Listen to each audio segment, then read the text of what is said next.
What's going on, guys? Welcome back to 100% NUFC. I hope I find this really well. Just to let you know, I am outside St James's Park for the big match preview this weekend. It's Newcastle versus Watford in the Premier League, a 3 o'clock kickoff. A game that I'm really looking forward to, a game that I'm feeling really positive about. I'm quite confident going into this one. Realistically, it's a game where we should be going for 3 points. Now, just before I jump into the video, I just want to say a massive thank you to you guys for the channel reaching 2,200 subscribers the other day. That's not possible without you guys enjoying the content that I create on a daily basis. The next aim is 2,300 subscribers, so if you do go enjoy this video and you do enjoy all the other recent videos that I've done, please go along and hit that subscribe button. Also hit the notification bell as well, so when a video does drop, you will never miss a video from myself. Also, thank you so much for the recent likes on videos as well, the support that you're showing, the love that you're showing. In the preview against Tottenham, I asked for 15 likes. You hit 60 likes. Thank you so much for that. On this video, can we hit 15 likes? That would be massively appreciated. Now, anyway, let's jump into the video. So we're playing a Watford side who, you know, are bottom of the Premier League. They have lost their last 3 games against Brighton. They've lost against Everton, and they've also lost their recent home game against West Ham 3-1, so they're not in the best nick. Also, they did beat Coventry City 3-0 in the Carabao Cup at Vicarage Road in the middle of the week, so they have got a little bit of confidence from that game. But if you look at ourselves, you know, we come off the back of a 1-0 win away from home against Tottenham Hotspur, of all places. That's absolutely fantastic. I mean, I didn't give Newcastle any chance of getting anything against Tottenham last week because Tottenham is a hard place to go, a Champions League side, and after that 3-1 defeat against Norwich, nothing seemed possible to go there and get something. And the way the shape was against Norwich, it just didn't look very good, did it? But somehow we rode our luck and we got the 3 points.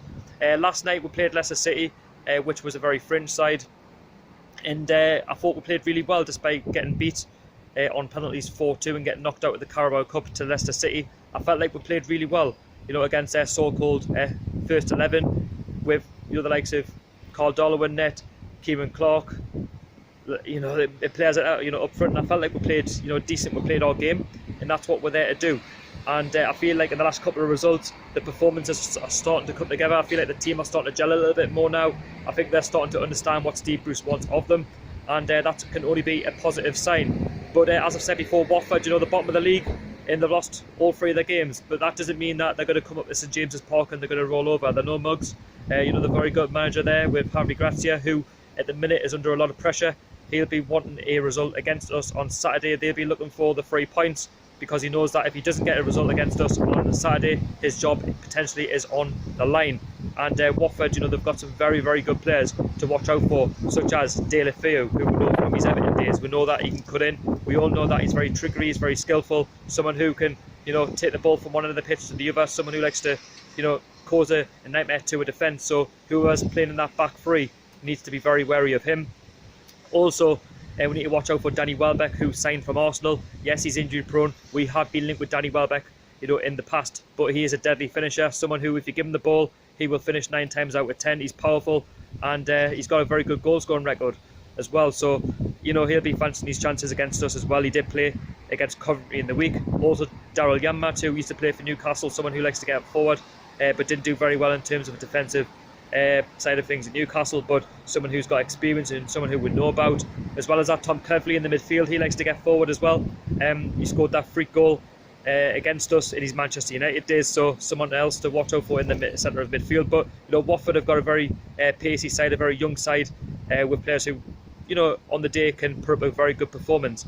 And I feel at the minute they're just lacking confidence, and I feel like we can actually, you know, sort of take note of that as well. I don't really want to read too much into the Leicester defeat because I feel like the win against Tottenham was huge, and that's where the confidence comes from. If we can beat, you know, Watford just after beating Tottenham on the Sunday, 6 points would be huge at this stage of the season, and to get our first win against Watford, which would be our first home win of the season, would be huge for this city as well. Our first home win of the season came against Watford, funny enough, back in November last season. So, you know, we've now got them in August, and we've got a chance to try and do it early, and to try and, you know, get back-to-back wins, which, you know, would have been unheard of maybe, you know, 2 or 3 games ago when we lost against Arsenal and Norwich respectively. So, you know, Watford will be currently out with a game plan. Injury news on their side: Troy Deeney is out with knee ligament damage, so he's going to be out for a significant period of time, which is only good because he is deadly going forward. He is one of their main strikers, someone who likes to finish. And yeah, the last thing we want is Troy Deeney up front, because if you feed the ball into him 9 times out of 10, he's going to finish.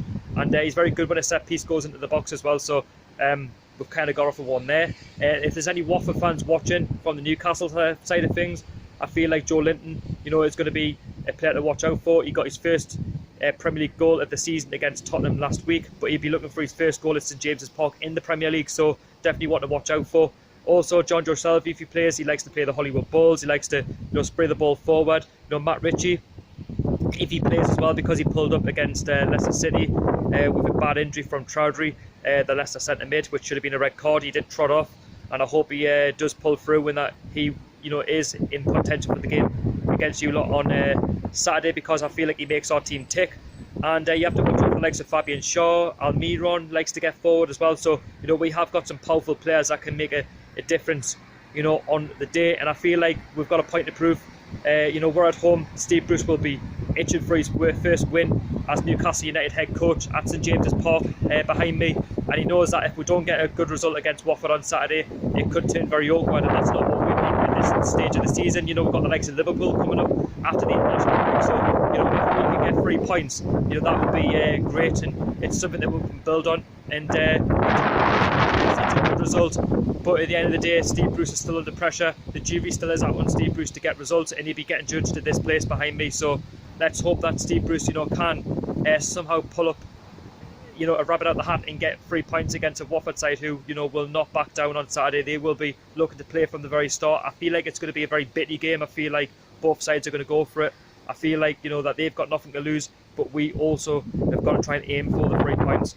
And that's, for me, the most important thing. And it's still a huge game at the end of the day. Even though we did beat Tottenham on Sunday, we still need to try and at least give the same performance, but we still need to create more opportunities. If and when we do, we need to take our chances, because if we do that, we can certainly win the game on Saturday. For a score prediction, I'm going to go for a 1-0 win to Newcastle. I feel like it's going to be quite close, because Watford, as I've said before, need the points as much as we do, with their manager under pressure, and with them losing a lot of games as well. So let's hope that we can deliver a performance, and that we can come 5 o'clock be celebrating yet another victory in the Premier League. Let me know down below in the comments what you think the score is going to be.